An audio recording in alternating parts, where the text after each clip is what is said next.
Basuki Cahayapurnama alias Ahok menjadi calon independen pertama yang mendapatkan dukungan partai politik. Setelah Nasdem, kini giliran Hanura mendukung Ahok. Incumbent Gubernur DKI Jakarta ini menghadirkan fenomena calon independen plus-plus yang sekaligus menjadi fenomena baru dalam pagelaran pilkada. Mengapa fenomena calon independen plus-plus ini muncul? Kami akan membahasnya bersama dengan 3 narasumber yang sudah hadir bersama saya di studio Prime Time News. Yang pertama adalah Bapak Muhammad Sangaji, Ketua DPD Hanura DKI Jakarta. Selamat malam Pak Ongen. Malam, Bung Robert. Yang kedua adalah Mbak Eva Kusuma Sundari, politisi senior PDIP. Selamat malam Mbak Eva. Malam, Robert. Dan juga Mas Yunarto Wijaya. Selamat malam Mas Toto. Selamat malam. Oke, saya akan ke Pak Ongen. Pak Ongen, dari hasil pertemuan antara dengan Hanura dan juga dengan teman Ahok, apakah sudah ada kepastian bahwa Hanura benar-benar mendukung Ahok? Jadi pertemuan saya dengan mereka, dan saya akan mendampingi Pak Wiranto ya. Tadinya saya menduga bahwa teman-teman Ahok ini orang-orang besar, orang-orang hebat. Ternyata yang saya temuin ini sepantar anak saya. Saya melihat mereka punya harapan yang besar, punya cita-cita yang besar, kemudian mereka bekerja keras. Ini membuat saya terkagum-kagum.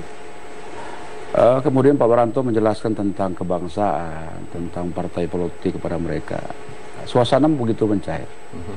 Kemudian Pak Wiranto mau menjelaskan tentang kriteria pemimpin yang akan kita pilih di pemilihan gubernur. Apakah itu Ahok yang masuk dalam kriteria? Kelihatannya mengarah ke sana, karena Pak Wiranto menyampaikan langsung kepada mereka bahwa kita akan pilih pemimpin yang tegas, yaitu Basuki Cahayapurnama. Oke, berarti sudah bisa dipastikan Hanura mendukung Ahok dalam Pilkada DKI Jakarta. Tapi kemudian kan kita punya mekanisme yang ada. Mekanisme yang ada itu adalah proses penjaringan dari tingkat bawah sampai di atas. Saya diberikan mandat penuh untuk menentukan gubernur dan wakil gubernur. Pertemuan ini kan harus saya lakukan dengan pengurus di tingkat bawah. Ya, insya Allah akan saya laksanakan dalam waktu dekat ini. Yaitu akan saya rapatkan dengan Dewan Pimpinan Cabang dan Dewan Pimpinan Daerah. Setelah itu kita putuskan siapa calon gubernur yang akan kita dukung ke depan. Oke, apakah nanti mungkin hasilnya berbeda dari kata Pak Wiranto bahwa Hanura mendukung dari Basuki Cahayapurnama dengan pertemuan tersebut? Bisa jadi? Tentu tidak. Pasti sudah ada. Saya orang yang sangat taat asas, patuh kepada partai, bahkan hormat kepada ketua umum. Oke, berarti bisa saya katakan sudah bisa dipastikan hampir pasti Hanura mendukung Ahok dalam Pilkada DKI Jakarta 2017. Nanti kita lihat. Oke, yang menarik adalah Pak Ongen, saya catat di sini pada tahun 2015, tepatnya di bulan Maret, Anda menjadi Ketua Panitia Angket yang pada saat itu menyatakan bahwa Gubernur melanggar undang-undang dalam hal RAPBD 2015. Anda katakan bahwa di sana Ahok juga melanggar undang-undang. Apakah Anda sekarang berkata bahwa Anda mendukung dari Gubernur yang pada saat itu melanggar undang-undang? Kan harus bisa dipisahkan bahwa saya sebagai anggota legislatif yang dimana diberikan tugas dan beban sebagai ketua angket, bahwa ketika tugas itu dibebankan kepada saya, pimpinan saya adalah ketua DPRD, saya anggota DPRD. Hari ini saya ketua DPD Partai Hanura Provinsi DKI Jakarta, dan kemudian ini berbeda, menjadi ketua angket sebagai anggota legislatif dan memutuskan calon gubernur melalui partai adalah kewenangan saya. Maka kemudian sangat berbeda antara hak angket dengan pemilihan gubernur. Oke, baik. Mas Toto, kalau kita lihat sekarang setelah Ahok menyatakan diri maju melalui jalur independen, justru partai politik alirannya mengalir deras dukungan. Bisa ada dari Nasdem, Hanura sudah hampir pasti, Ahok juga menyatakan dari PKB dan juga PAN kemungkinan akan merapat. Kalau Anda lihat fenomena ini dari kacamata politik Anda? Yang pertama, apa yang terjadi pada dukungan Nasdem dengan Hanura ini menunjukkan bahwa asumsi pilihan Ahok menggunakan jalur independen adalah bentuk deparapolisasi itu salah. Karena ternyata kemudian pertama secara legal juga partai tidak diharamkan untuk ikut mendukung. Yang kedua kemudian secara faktual di lapangan bisa juga ternyata cair bersinergi antara komponen partai dengan komponen masyarakat secara langsung. Tidak ada dikotomi di antara mereka, dan ini menurut saya babak baru dalam demokrasi kita ya, yang tidak lagi harus mengatakan partai mengharamkan relawan kemudian anti partai. Ini sudah lewat babak itu. Dan Ahok saya pikir ya berhasil membangun isu ini bahkan di level nasional. Bahwa ketika kemudian ujungnya Ahok nanti akan dimajukan lewat independen atau partai, kita tidak tahu. Dengan partai. Loh, peluangnya masih banyak loh. Ahok bisa lewat independen, independen plus plus, atau kalau saya melihat belum ditutup kemungkinan juga untuk diusung partai. Nah, nanti kalau kemudian misalnya secara prosedur ternyata KTP-nya tidak memenuhi prasyarat, kan bukan tidak mungkin Ahok tetap diusung oleh partai, dan saya pikir itu tantangan juga buat teman Ahok mau tidak menerima kondisi itu. Jadi menurut saya ini yang terpenting adalah babak baru dalam demokrasi kita ketika dialektika ini betul-betul bisa cair. Partai yang harus mulai melakukan otokritik karena mereka bukan satu-satunya pilar demokrasi, termasuk dalam mobilisasi massa, termasuk juga buat relawan yang selama ini menganggap dirinya adalah sebagian di antara menganggap dirinya adalah antitesa dari partai. Ternyata dalam situasi tertentu ketika mendukung orang-orang yang sama-sama dianggap baik dalam demokrasi, mereka bisa bersinergi. Kalau kita lihat fenomena ini adalah partai mungkin mengikut dari gerakan independen yang sudah terjalin sejak 1 tahun terakhir. Kalau Anda ukur, apa untung ruginya dari seorang partai politik mendukung gerakan independen? Ya, selain tadi kita bicara mengenai insentif buat demokrasi, insentif buat secara elektoral juga harus kita katakan ada ya. Buat partai, saya harus mengatakan, pertama dalam isu besar, mereka sekarang jadi tidak berhadapan-hadapan lagi dengan publik. Yang kita harus akui dalam survei, selama 10 tahun terakhir, bukan 1-2 tahun terakhir, itu menunjukkan gejala memang semakin tidak percaya dengan partai. Party ID kita hanya 20-30%, di Amerika Serikat 60%, di Australia bisa mencapai angka 80%. Ini kan lampu kuning buat partai begitu ya. Mereka kemudian sekarang seperti ingin bersahabat dengan orang-orang yang selama ini mengatakan partai tidak bisa lagi dipercaya. Ada bersahabat, ada juga yang sinis. Ada ruang dialog yang sekarang dibuka begitu oleh partai untuk berdialog dengan mereka yang semakin tidak percaya dengan partai.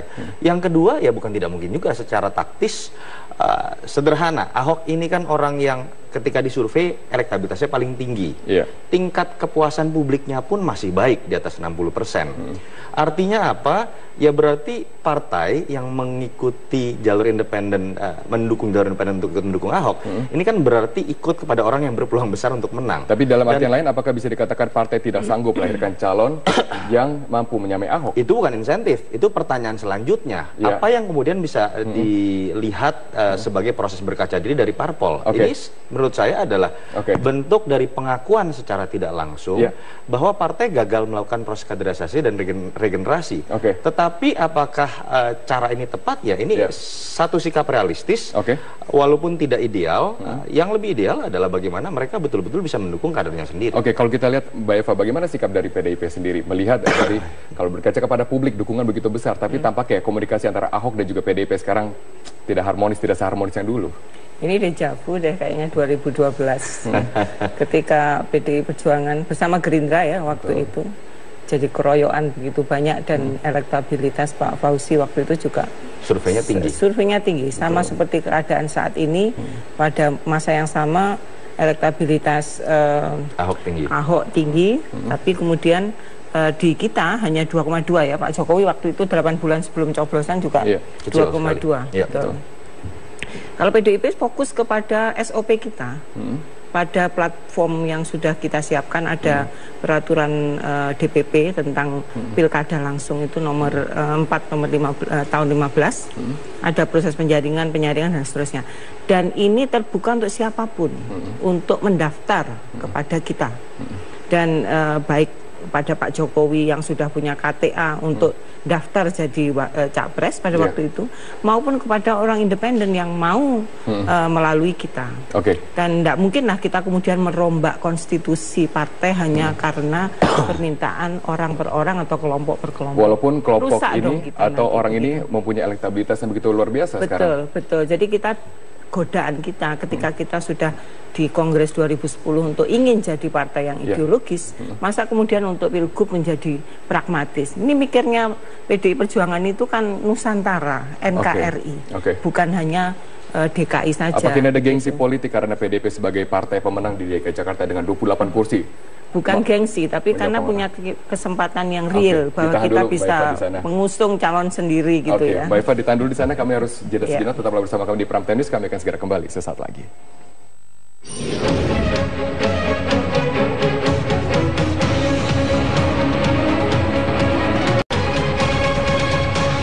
Ketua Umum Partai Nasdem Surya Paloh tidak mempermasalahkan munculnya calon-calon kepala daerah dari jalur independen. Namun fenomena ini harus dijadikan bahan introspeksi bagi kalangan partai politik.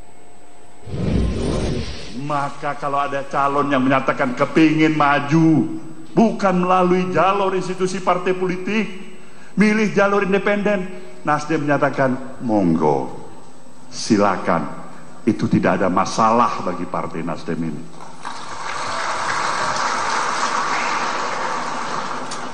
Loh, tentu timbul pertanyaan berikutnya, kenapa kok tidak ada masalah?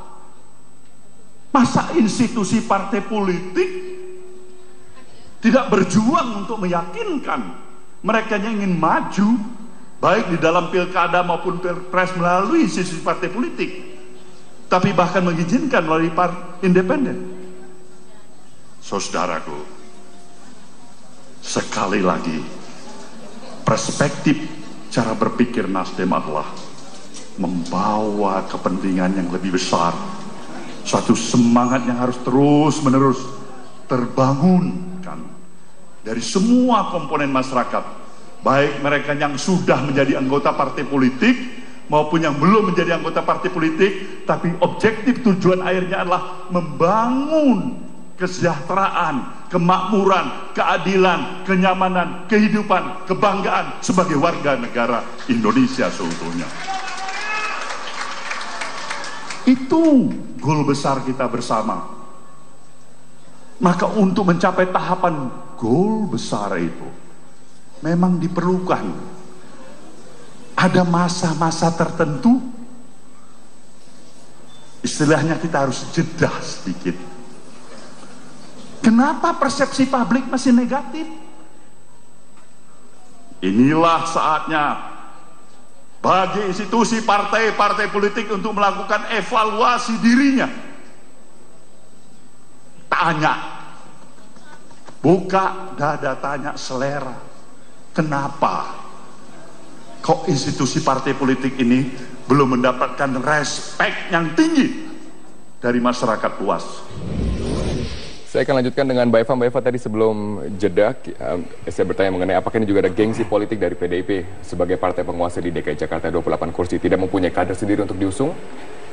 Ini bukan gengsi ya, modalitas kita memang cukup untuk mengangkat atau membawa kader sendiri, baik kader sendiri ataupun bukan ya, tetapi fraksi cukup untuk mencalonkan prosentasenya.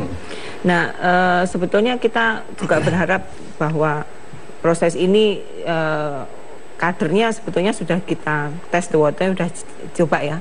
Begitu kita lempar Ganjar, kita lempar Risma, itu kan kemudian elektabilitas Ahok juga turun juga. Ini bocoran masih tinggi. Ini bocoran. Nah, ini tadi bocoran. Tapi kan Bu Risma dan juga Pak Ganjar bisa kita coret karena mereka tidak mau untuk maju dalam DKI Jakarta. Ya kalau sudah keputusan partai dan penugasan, tentu saya bilang jalan. bocoran makanya.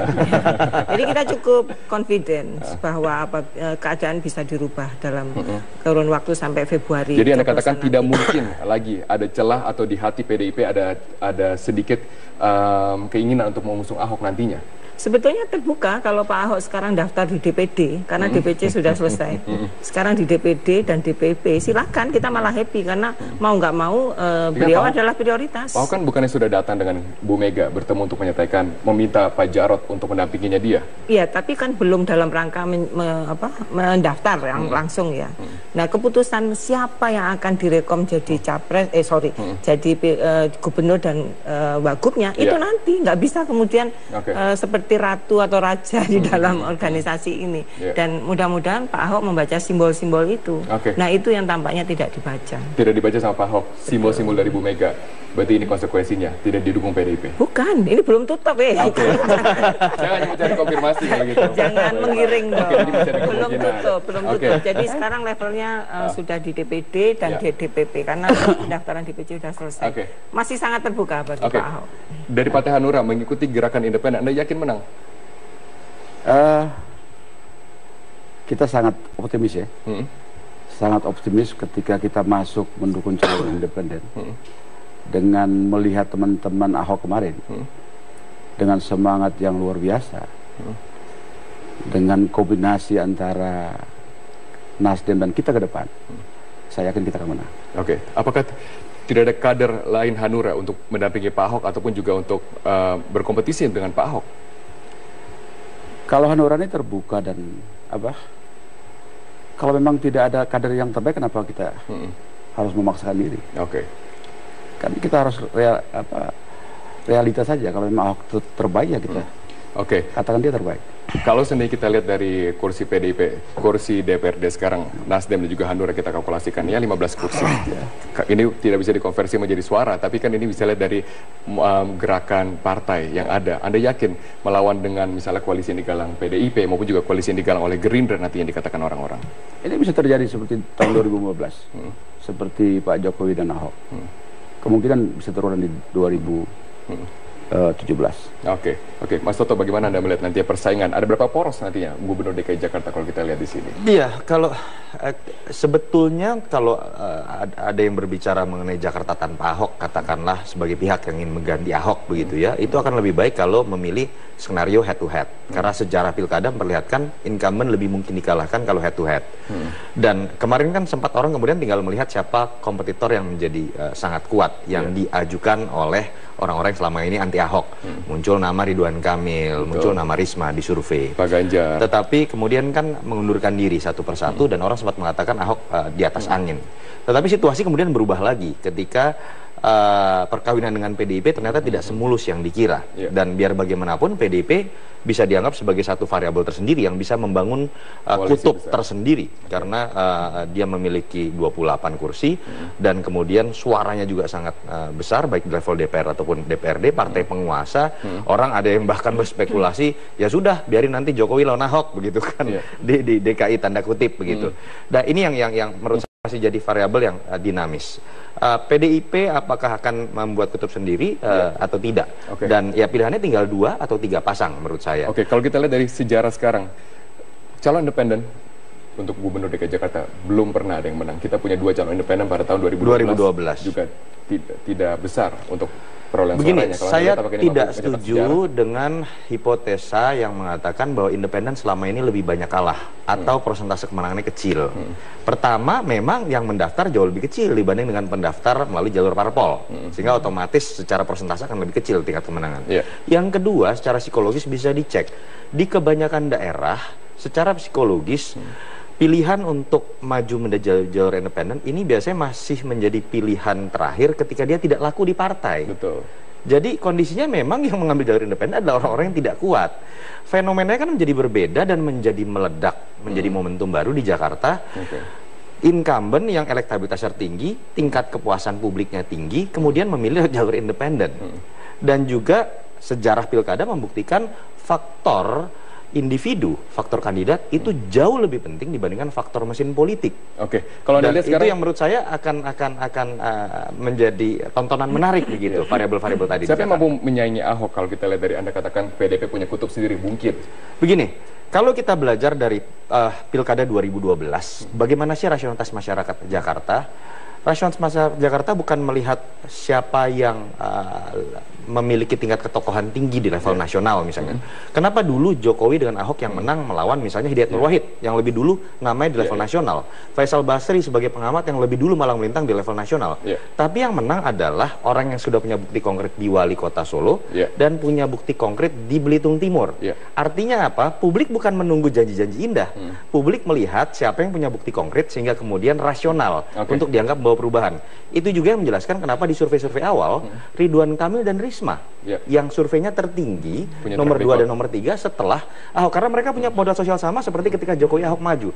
Sampai detik ini saya tidak melihat nama-nama seperti Yusril, Haji Lulung yang kemudian memiliki modal sosial seperti apa yang dimiliki oleh Jokowi Ahok 2012 walaupun nama mereka melegenda di level nasional atau Lulung di Tanah Abang. Pak Eva, kalau Anda katakan tadi bahwa sudah ada survei-survei untuk mengikat nama Ahok dengan Risma dan juga dengan Pak Ganjar Pranowo, apakah mereka mau untuk maju dalam pilkada DKI Jakarta?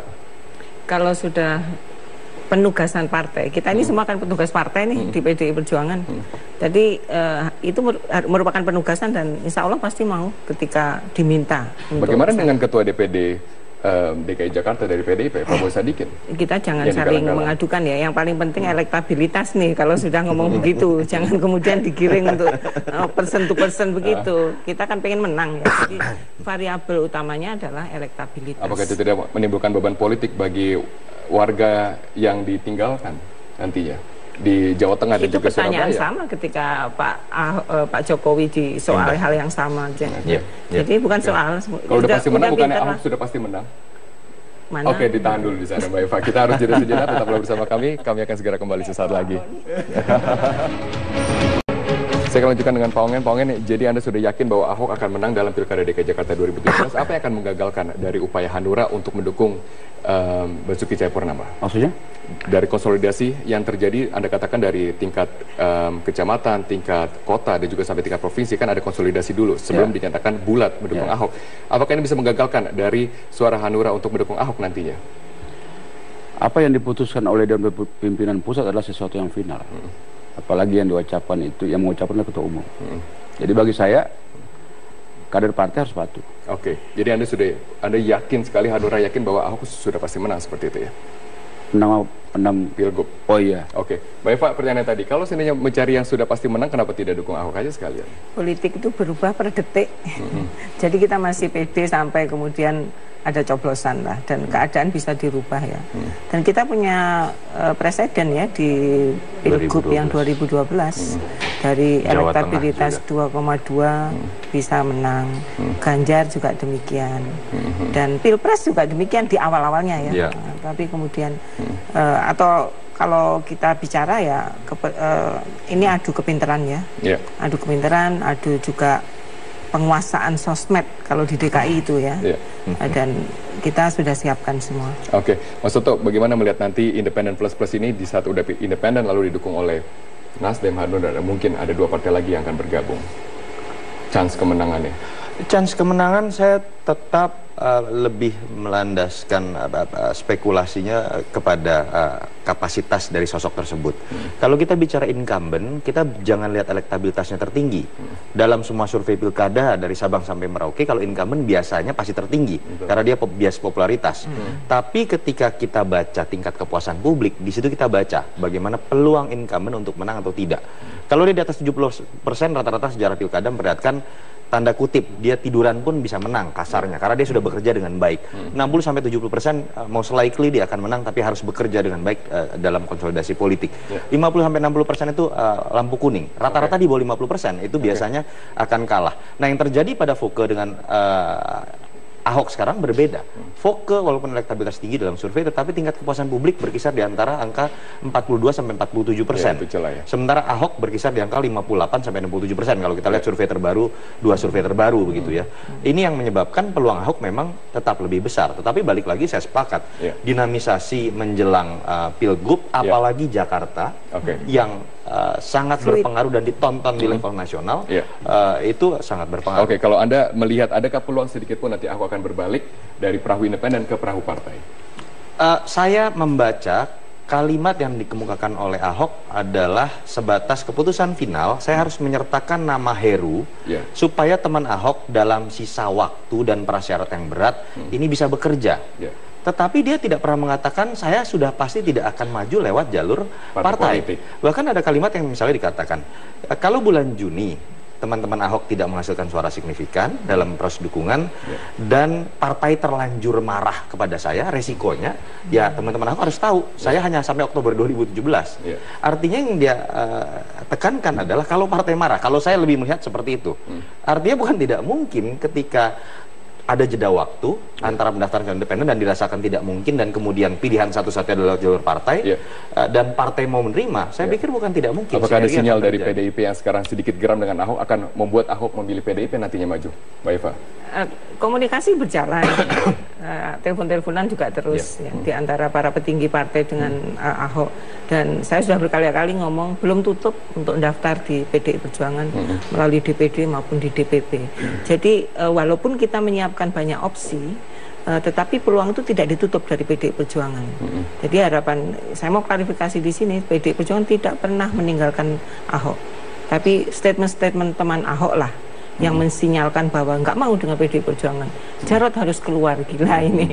Dan itu nggak patut lah menurut saya ya. Dan mudah-mudahan komunikasi diperbaiki, ada trust building di antara dua belah pihak, dan siapa tahu ada kejutan di akhir penutupan PDI Bagaimana Perjuangan. kalau kita berbicara mengenai kejutan, Ahok lalu memilih perahu PDIP tapi tidak bisa meninggalkan teman Ahok? Ya pilihannya pada Pak Ahok, itu saya pikir pembentukan relawan Jakarta baru itu inisiatornya PDI Perjuangan loh.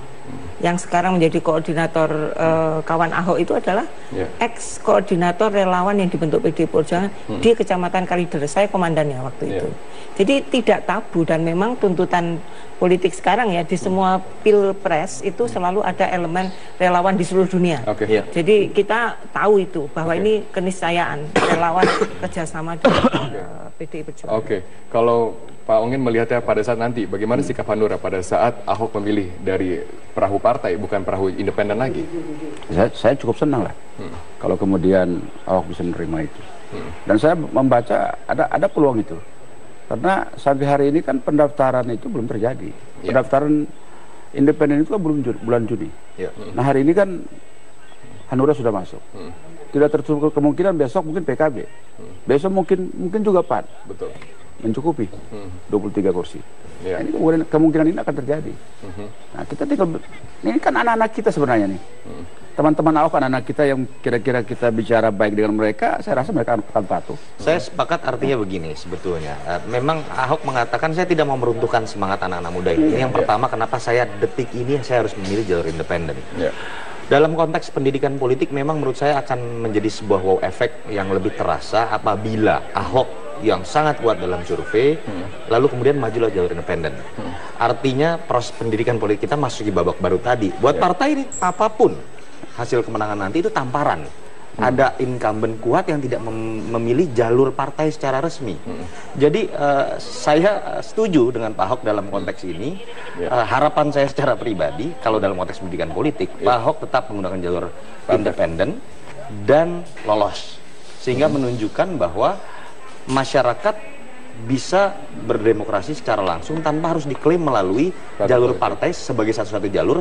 Sementara ironisnya di sisi lain ketika kita survei, tingkat kepercayaan publik terhadap partai itu semakin menurun. Ini kan satu hal yang ironis, bahwa seakan-akan selama ini publik itu hanya karena terpaksa mengikuti proses pilkada melalui jalur parpol. Dan ini yang menurut saya moga-moga jadi babak baru ketika parpol bisa membangun dirinya dengan cara yang lebih baik, termasuk dalam membangun party ID, keterikatan dengan konstituen dengan lebih baik. Saya pikir itu gejala individualisme yang makin kuat ya. Orang nggak mau terikat dan seterusnya, sudah nggak mau diajak ngomong tentang konstitusi, diajak ngomong ideologi kayak nggak mau. Jadi gejala umum sebetulnya. Nah PDI Perjuangan pengen kita kekeh pada posisi bahwa oke lah bebas, oke lah liberal, tapi jangan sampai lupa kepada ideologi. Sebetulnya itu message-nya, dan situasi kontemporer seperti ini jangan sampailah kemudian kita lepas handuk kemudian ikut-ikutan liberal terus nggak ngomong tentang ideologi, kan gimana sebetulnya? Bagaimana pada saat ideologi dari seorang calon tidak diwadahi oleh partai? Tidak ada ideologi calon, tidak ada. Ideologi itu isme ya. Oke, baik, terima kasih Mbak Eva, terima kasih Mas Soto, dan juga terima kasih Pak Ongin. Tetaplah bersama kami, Prime Time News akan kembali.